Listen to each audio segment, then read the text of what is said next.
सरकार की सुगबुगाहट तेज हो गई है। दिल्ली में बैठकों का दौर चला, देर रात तक बैठकों का दौर चलता रहा।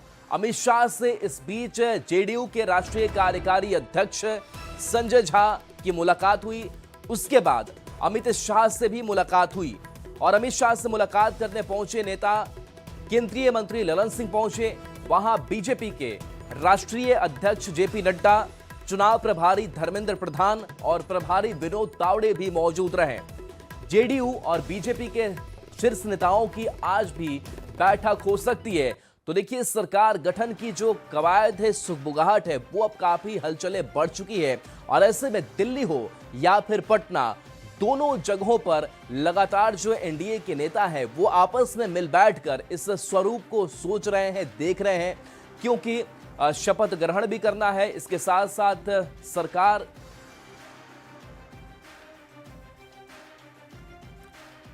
तो देखिए, सूत्रों के हवाले से बड़ी खबर इस बीच सोमवार को नीतीश कैबिनेट की आखिरी बैठक होगी। बैठक के बाद सीएम आवास जेडीयू विधायक दल की बैठक होगी।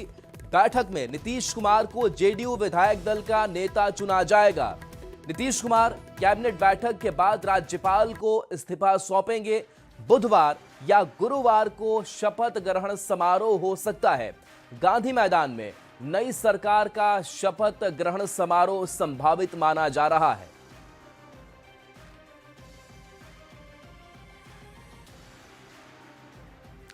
और चलिए देखिए, पटना में सीएम आवास से आनंद अमृतराज जुड़े हुए हैं, तो दिल्ली में संजय झा के घर से अमितेश सिंह हमारे साथ जुड़े हुए हैं। सबसे पहले दिल्ली ही चलते हैं क्योंकि यहां हलचलें ज्यादा बढ़ी है। अमितेश, संजय झा के घर के पास आप मौजूद हैं, बैठकों का दौर चला, आज भी बैठकें होनी है, वहां से क्या अपडेट? देखिए, कल रात मुलाकात हुई। संजय झा पहले पहुंचे गृह मंत्री अमित शाह से मुलाकात करने। उनकी मुलाकात हुई और उस मुलाकात में बहुत सारी बातें हुई हैं। सरकार गठन को लेकर के क्या प्रक्रिया होनी चाहिए उसको लेकर के चर्चा हुई है, जो हमारे सूत्र बता रहे हैं उसके मुताबिक। उसके बाद एक और बड़ी बैठक हुई जिसमें जेडीयू के वरिष्ठ नेता और केंद्रीय मंत्री ललन सिंह पहुंचे फिर से अमित शाह के आवास। और उस बैठक में अमित शाह के अलावा बीजेपी के राष्ट्रीय अध्यक्ष जेपी नड्डा भी थे, धर्मेंद्र प्रधान, विनोद तावड़े भी मौजूद रहे ललन सिंह के साथ में। ये काफी लंबी बातचीत हुई। तो निश्चित रूप से सरकार गठन की प्रक्रिया क्या हो, कैसे सरकार गठन के प्रारूप को आगे बढ़ाया जाए, इसको लेकर के चर्चा हुई है। और ऐसी उम्मीद की जा रही है कि बुधवार या बृहस्पतिवार में शपथ ग्रहण हो सकता है नीतीश कुमार का। तो निश्चित रूप से सीएम के साथ साथ डिप्टी सीएम शपथ लेंगे बीजेपी की तरफ से, और कौन डिप्टी सीएम होगा इसको लेकर के कवायद अलग से होगी। बीजेपी की तरफ से चर्चा इसको लेकर भी हो रही है। तो निश्चित रूप से दो फॉर्मूले पर चर्चा हो रही है। पहली ये कि एक छोटा सा ही मंत्रिमंडल पहले शपथ ग्रहण करे, उसमें सीएम और डिप्टी सीएम के अलावा और भी एक दो लोग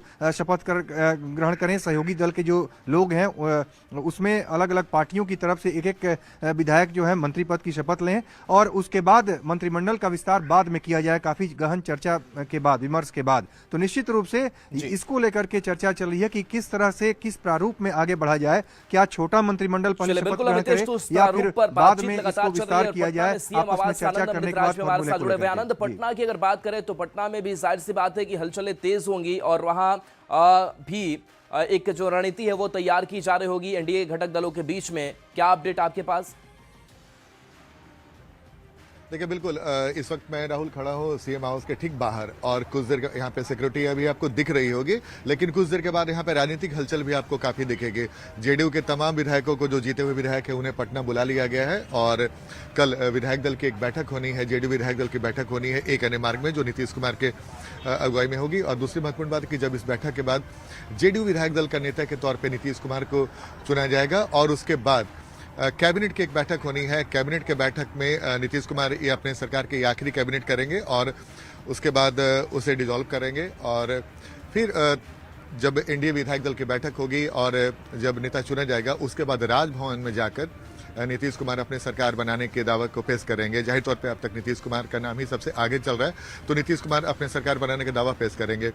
और खबर बताई जा रही है कि बुधवार को गांधी मैदान में नई सरकार अपना शपथ लेगी। और ये बेहद महत्वपूर्ण हो जाता है, क्योंकि अगर गांधी मैदान में अगर शपथ ग्रहण समारोह होगा, यानी कि एक बड़ी तैयारी के तौर पे एनडीए से भुनाने की कोशिश करेगी और एनडीए की पूरी कोशिश होगी कि, और खबर ये भी हो रहा है कि प्रधानमंत्री नरेंद्र मोदी सहित एनडीए की शासित जो मुख्यमंत्री हैं वो भी इसमें शपथ ग्रहण समारोह में पहुंचेंगे, क्योंकि जाहिर तौर पर बंगाल का विधानसभा चुनाव है अगले साल, तो कोशिश रहेगी एनडीए सरकार की कि बिहार से एक बड़ा मैसेज बंगाल को भी दिया जाए। और चूंकि इस बार बहुत प्रचंड बहुमत मिली है एनडीए को, तो गांधी मैदान में एनडीए के बाकी जो घटक दल है उनके साथ भी बैठक होगी नीतीश कुमार की। नहीं, देखिए आज हम पार्टी हो या फिर आरएलएम हो, उनके भी विधायक दल की बैठक है, अपने अपने विधायक दल की बैठक तमाम पार्टियां करेंगे। उसके बाद अपने विधायक दल के नेता के चुनने के बाद जब एक एनडीए के सारे विधायकों की संयुक्त बैठक होगी, उसमें से एनडीए विधायक दल का नेता कौन होगा इसे चुना जाएगा। एक प्रोसेस होता है, इस पूरे प्रोसेस को फॉलो करना होगा, जिसकी शुरुआत कल से आपको दिखना, एक तरीके से शुरुआत आज से हो जाएगी, जब एनडीए घटक दल अपने अपने विधायकों की बैठक करेंगे। बैठक के बाद अपने दल के विधायक दल के नेता चुनेंगे और उसके बाद एनडीए के जो तमाम विधायक बैठेंगे, जिसकी उम्मीद है कि कल वो बैठक भी होगी, उसके बाद एनडीए विधायक दल का नेता कौन होगा उसे चुनने का मतलब है कि वो मुख्यमंत्री के पद पर एनडीए विधायक दल उन्हें उसी नेता को पसंद करेगा। और उसके बाद आधिकारिक तौर पर राजभवन, जो ठीक हमारे दाहिनी ओर सीएम हाउस के ठीक दाहिनी ओर राजभवन है राहुल, जहां राजभवन में जाकर आधिकारिक तौर पे जो सौंपा जाएगा, इससे राजभवन राज्यपाल के पास पहुंच करके। चलिए अमितेश, आपके पास लौटे हैं। जो नंबर्स इस बार एनडीए घटक दलों के सामने आए हैं, क्या इस नंबर्स के आधार पर एक एडजस्टमेंट बार्गेनिंग मंत्रियों को लेकर भी होगी कि कौन कितनी जगह कौन लेगा?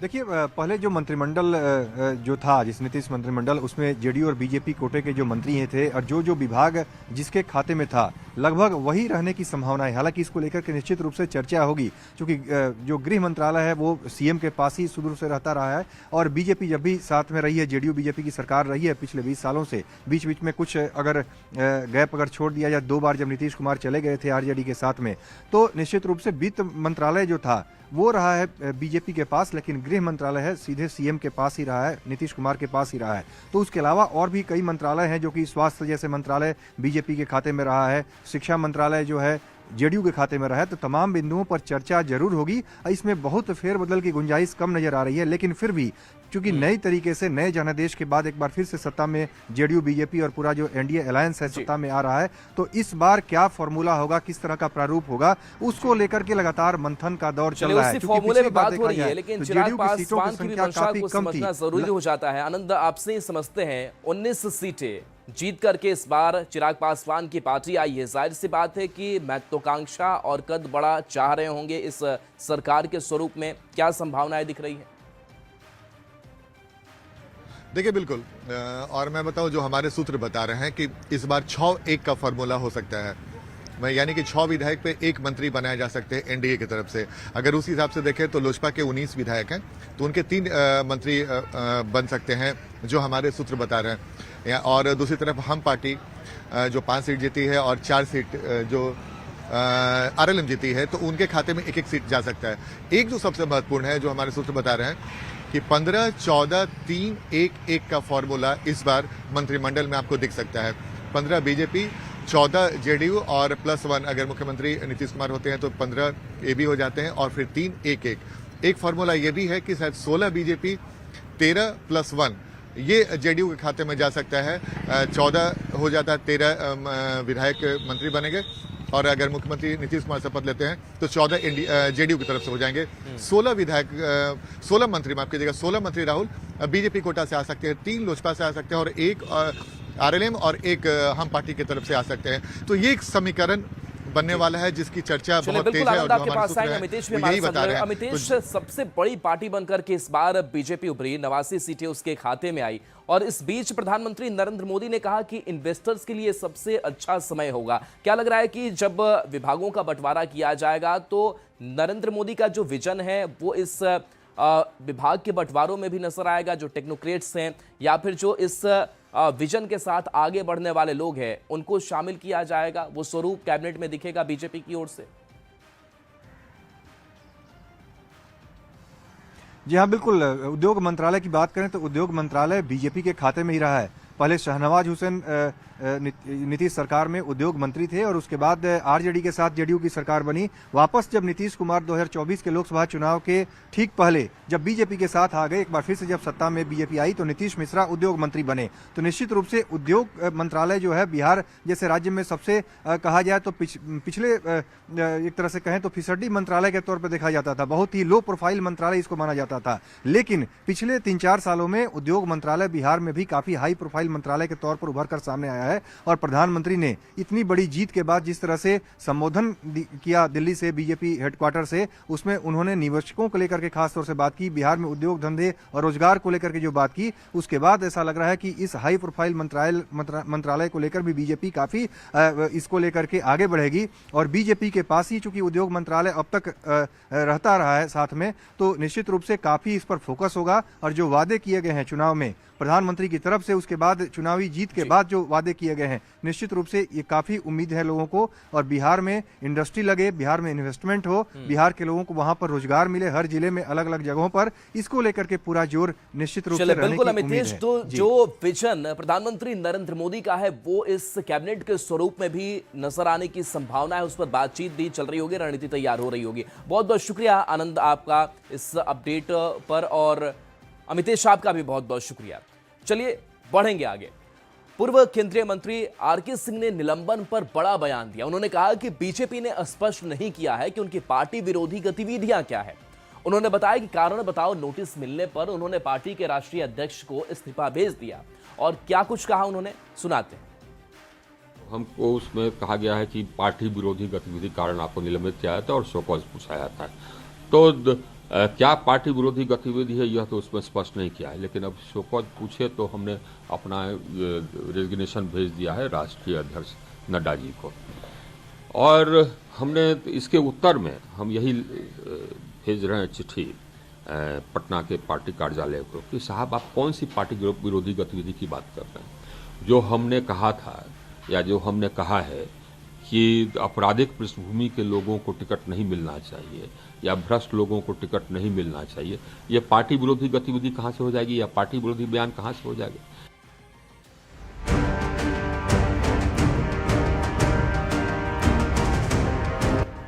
नहीं, मेरा कोई परिवार नहीं है।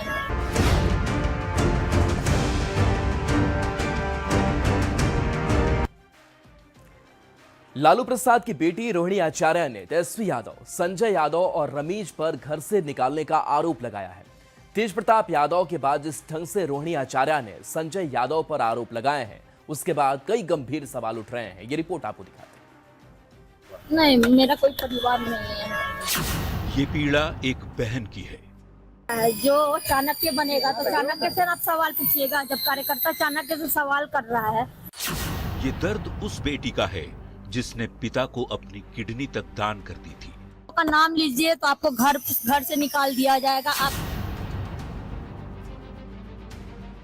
पटना एयरपोर्ट पर रोहिणी के आंखों में गुस्सा दिखा और रुआंसी आवाज सुनाई दी। रोहिणी ने तेजस्वी यादव, संजय यादव और रमीज पर सबसे बड़ा आरोप लगाया। आरोप परिवार से निकालने का, आरोप बदनाम करने का, आरोप गाली दिलवाने का और आरोप चप्पल चलाने का।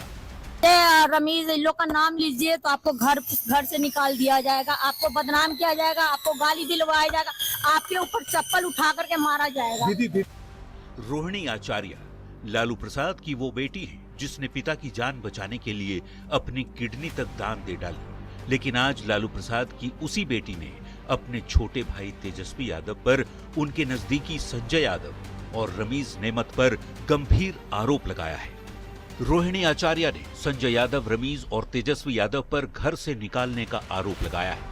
नाम लीजिए तो आपको घर से निकाल दिया जाएगा, आपको बदनाम किया जाएगा, आपको गाली दिलवाया जाएगा, आपके ऊपर चप्पल उठा करके मारा जाएगा। रोहिणी ने बताया कि विधानसभा चुनाव में पार्टी की करारी हार की रिस्पॉन्सिबिलिटी कोई नहीं ले रहा, जबकि संजय यादव चाणक्य बने फिर रहे थे। और जब कार्यकर्ताओं ने सवाल पूछा, संजय यादव पर सवाल किया, तो तेजस्वी यादव, संजय यादव और रमीज भड़क गए और रोहिणी आचार्य को घर से निकाल दिया।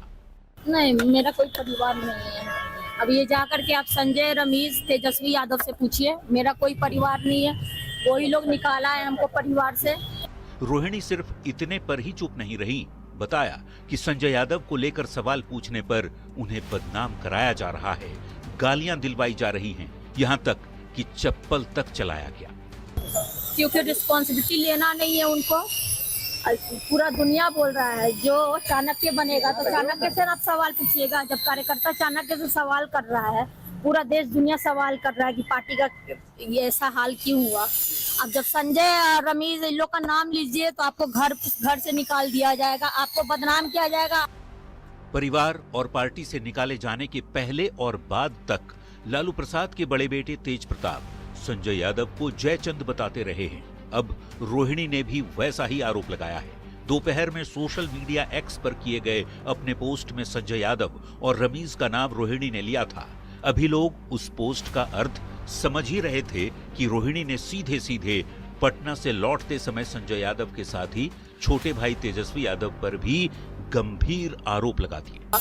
अब जब संजय और रमेश इन लोग का नाम लीजिए तो आपको घर से निकाल दिया जाएगा, आपको बदनाम किया जाएगा, आपको गाली दिलवाया जाएगा, आपके ऊपर चप्पल उठा करके मारा जाएगा। दीदी जिसके बाद ये सवाल उठ रहा है कि लालू परिवार में खटपट का जो आरोप विरोधी लगा रहे हैं, क्या वो वाकई सच है?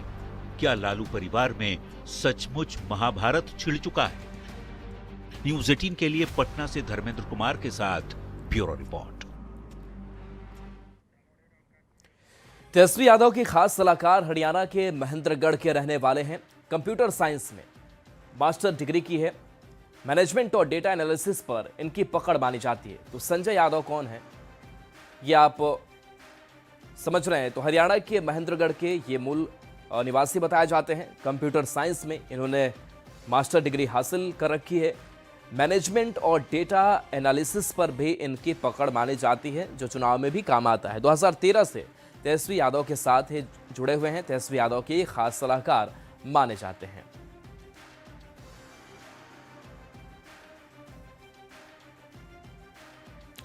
अब देखिए कि जो नया किरदार सामने आया है वो रमीज नेमत खान के तौर पर आया है। रमीज नेमत खान कौन है, इसे भी जरा एक एक करके जान लेते हैं, समझ लेते हैं। तो यूपी के बलरामपुर के निवासी हैं। तेजस्वी यादव की कोर टीम का हिस्सा रमीज बताए जाते हैं। तेजस्वी के कैंपेनिंग और डेली रूटीन का काम भी ये खुद देखते हैं। तेजस्वी के पुराने दोस्तों में रमीज की गिनती की जाती है।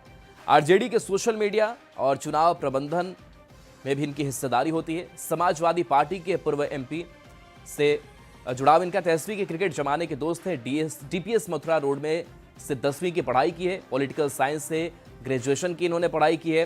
फर्स्ट क्लास क्रिकेट में 30 मैच खेले हैं। झारखंड की टीम की तरफ से भी रमीज मैच खेल चुके हैं। तो ये रमीज और जिनके ऊपर कई गंभीर आरोप रोहिणी आचार्य की तरफ से लगाए गए हैं। तो लालू प्रसाद की बेटी रोहिणी आचार्य के राजनीति छोड़ने पर जेडीयू नेता नीरज कुमार ने लालू परिवार पर तीखा हमला बोला। उन्होंने रोहिणी आचार्य को लालू प्रसाद को बचाने वाली बेटी और घर की लक्ष्मी बताते हुए लालू प्रसाद पर धृतराष्ट्र होने का आरोप लगा दिया। बेटी लक्ष्मी होती है, सरस्वती होती है, उसका अपमान करना यह हमारी परंपरा का हिस्सा नहीं रहा है।